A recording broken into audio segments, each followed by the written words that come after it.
Angel, inilah meja redaksi.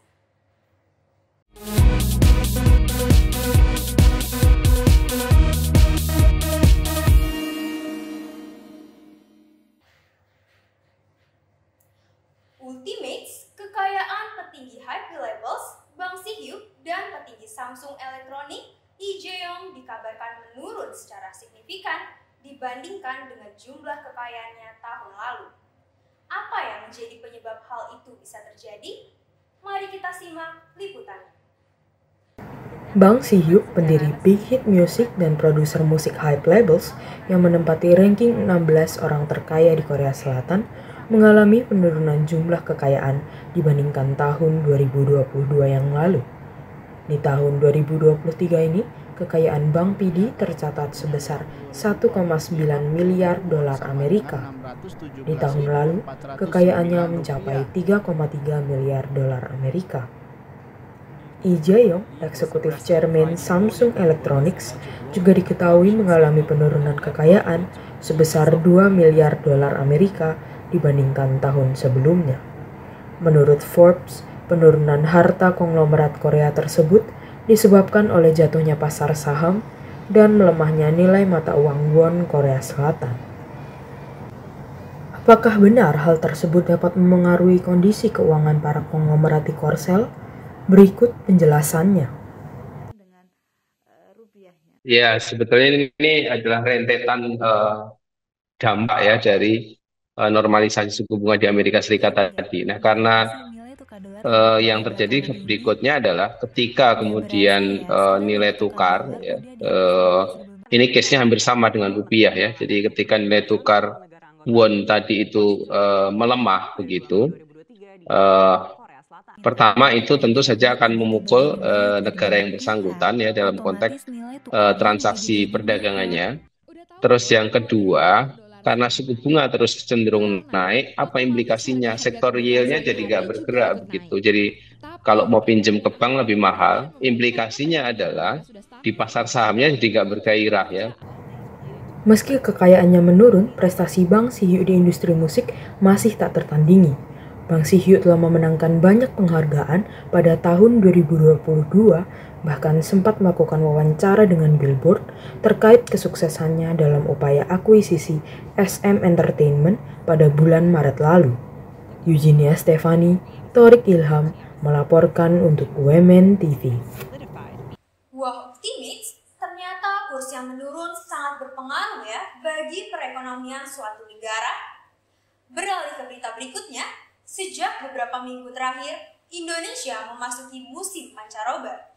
Masyarakat diimbau untuk meningkatkan kewaspadaan karena berbagai penyakit akan mudah menyerang. Lantas, apa saja yang dapat dilakukan untuk menjaga kondisi tubuh tetap prima? Berikut liputannya. Pada masa peralihan musim seperti sekarang, kondisi cuaca yang tidak menentu memudahkan virus dan bakteri untuk berkembang lebih cepat. Hal tersebut tentu saja membuat tubuh manusia rentan terserang penyakit. Kira-kira apa saja ya yang dapat dilakukan untuk menjaga imun di musim pancaroba? Berikut tanggapan warga Universitas Multimedia Nusantara.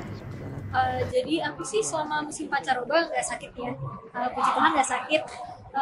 Untuk menjaga kesehatannya, aku sih banyak tidur ya.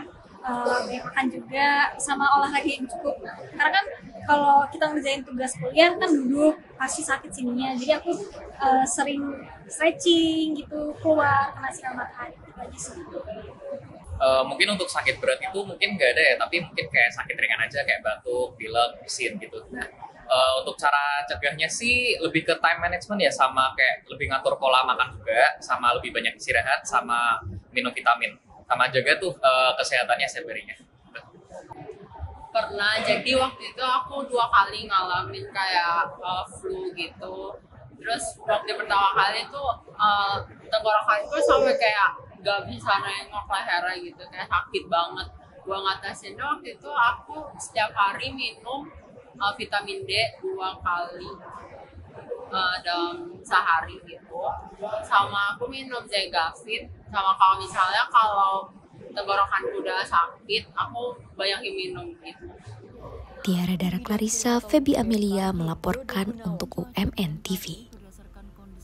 Ultimates, jangan kemana-mana ya, karena kami masih punya informasi menarik lainnya sesaat lagi.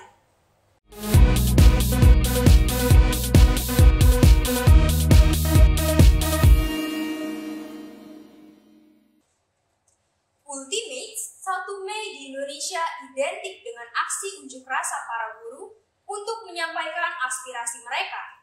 Lantas, bagaimana sejarah terbentuknya May Day atau Hari Buruh? Mari kita simak liputannya. Ultimates, setiap 1 Mei diperingati sebagai Hari Buruh Sedunia, yang juga dikenal dengan sebutan May Day. 1 Mei diperingati sebagai hari perjuangan bersejarah dan hari pencapaian yang dibuat oleh para pekerja dan gerakan buruh. Peringatan Hari Buruh ini bertujuan untuk menghormati sekaligus mengingat perjuangan buruh dalam melawan pelanggaran hak-hak pekerja. Hari Buruh menjadi hari libur nasional di beberapa negara, seperti Eropa, Uni Soviet, Kanada, dan Indonesia. Selain jadi hari libur nasional, Hari Buruh di Indonesia diperingati dengan aksi unjuk rasa. Aksi ini biasa dilakukan di depan gedung pemerintahan, misalnya di depan Istana Negara, gedung DPR RI, gedung Mahkamah Konstitusi, dan gedung DPRD. Tenaga ahli utama Kantor Staf Presiden, Fajar Dwi Wisnuwardani menyebut, Presiden Joko Widodo dipastikan selalu mendengar dan terus membangun komunikasi mendalam dengan pekerja atau buruh. Hal ini sesuai dengan isi Undang-Undang Nomor 6 Tahun 2023 tentang Cipta Kerja. Menurut Fajar, Jokowi sangat memperhatikan dan berusaha memenuhi kebutuhan serikat pekerja demi menjaga berjalannya rencana pembangunan nasional. Tak hanya itu, pengamat sosial jurusan sosiologi Universitas Andalas Padang, Afrizal mengatakan, demonstrasi buruh banyak terjadi pada saat Hari Buruh, dikarenakan pada saat itu aspirasi para buruh akan diperhatikan dan didengar oleh masyarakat dan pemerintah. Dikutip dari History, selama abad ke-19 di puncak revolusi industri, ribuan pria, wanita, dan anak-anak meninggal setiap tahunnya. Hal ini dikarenakan kondisi kerja yang buruk dan jam kerja yang panjang. Dalam upaya mengakhiri kondisi yang tidak manusiawi itu, Federasi Pengatur Perdagangan dan Tenaga Kerja mengadakan konvensi di Chicago pada tahun 1884. Federasi itu menetapkan bahwa 8 jam merupakan waktu kerja resmi sejak 1886. Tak hanya itu, sebuah federasi internasional kelompok sosialis dan serikat buruh pada 1889 menetapkan 1 Mei sebagai hari untuk mendukung para pekerja. Hal tersebut juga dilakukan dalam rangka memperingati kerusuhan Haymarket yang terjadi di Chicago. Nania Satriani, Evelyn Andrewati melaporkan untuk UMN TV. Ternyata begitu ya sejarah dari peringatan Hari Buruh. Beralih ke dunia olahraga, kabar gembira datang bagi penggemar bulu tangkis Indonesia. Pemain tunggal putra Anthony Sinisuka Ginting berhasil memberikan permainan yang apik dan meraih juara pada 2023 Badminton Asia Championships. Berikut liputannya. Kabar gembira datang bagi penggemar bulu tangkis Indonesia. Tepat pada Minggu 30 April 2023, pemain tunggal putra Indonesia Anthony Sinisuka Ginting berhasil meraih juara pada Badminton Asia Championship 2023. Dilansir dari tempo.co.id, legenda bulu tangkis Indonesia Taufik Hidayat memberikan komentarnya terkait kemenangan Anthony Sinisuka Ginting pada Badminton Asia Championship 2023. Menurutnya, Ginting merupakan pemain yang lengkap memiliki kelas tersendiri dan sudah berada di level atas. Namun, ia merasa bahwa fisik dan mental Ginting masih kurang stabil. Ho, selaku pelatih tunggal putra Singapura, Loh Ken Yew, buka suara. Dilansir dari inews.id, Kelvin mengaku bahwa ia telah salah menerapkan strategi. Ia tidak memperkirakan bahwa Ginting dapat bermain lebih cepat dari Loh Ken Yew. Pastinya, soalnya kan Anthony Ginting udah memiliki potensi yang baik. Menonton pertandingan BAC yang 2023, khususnya pada atlet Anthony Ginting ya, karena kemenangan ini bisa membawa Indonesia menjadi lebih dipandang lagi oleh dunia luar gitu. Pastinya saya ikut senang ya, ikut bangga dengan apa yang telah dicapai oleh Ginting ini. Apalagi apa yang dia capai itu tidak mudah untuk melawan atlet-atlet dari luar. Apalagi Ginting ini memiliki potensi yang sangat besar untuk meraih hal tersebut. Apalagi Ginting itu salah satu pemain putra terbaik di Indonesia.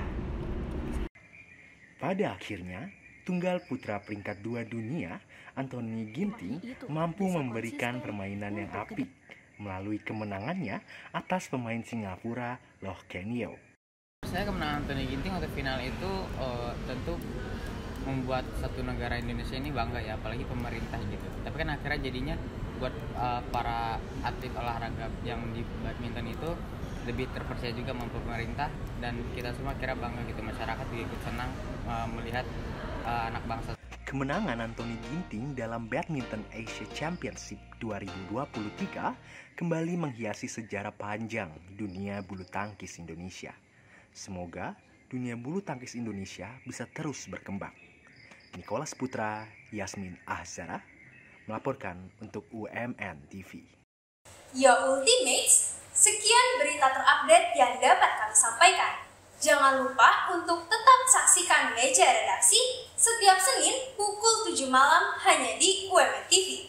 Saya Safira Angel beserta kru yang bertugas pamit undur diri. Selamat malam dan sampai jumpa.